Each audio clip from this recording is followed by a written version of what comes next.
वजीर दाखिला मोहसिन नकवी पीटीआई के एहतजाज के सामने दीवार बन गए। दिन भर मुतहर्रिक रहे पुलिस, एफसी और रेंजर्स एहलकारों के किरदार को खूब सराहा। वजीर दाखिला ने इस्लामाबाद, रावलपिंडी और अटक का फिजाई दौरा भी किया।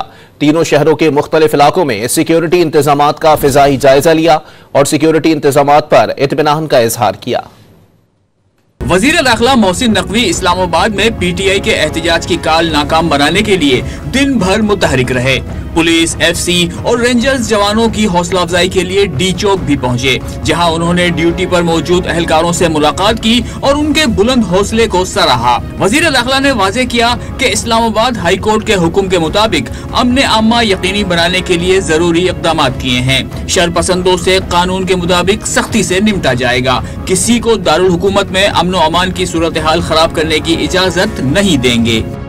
इस दफा आपको जब ये सारा प्रोटेस्ट ख़त्म होगा, आपको बताएंगे कि कितना नुकसान हुआ है मुल्क का, इकॉनमी का, लोगों का, कारोबार का, ताकि लोगों को फैक्ट ज़रूर पता हो, फैसले अपने खुद करें लोग जो करने। हमने इस्लामाबाद को प्रोटेक्ट करना है। इस तरीके से कोई चीज़ नहीं हो सकती, डरा के, धमका के, धमकियों से, इस तरह की चीज़ों से कोई, मेरा नहीं ख्याल उनको इसका 1% भी फ़ायदा होगा। मोहसिन नकवी ने इस्लामाबाद, रावलपिंडी और अटक का फजाई दौरा भी किया और तीनों शहरों के मुख्तलिफ इलाकों में सिक्योरिटी इंतजामात का फजाई जायजा लिया। इस मौके पर उन्होंने सिक्योरिटी इंतजामात पर इत्मीनान का इजहार किया।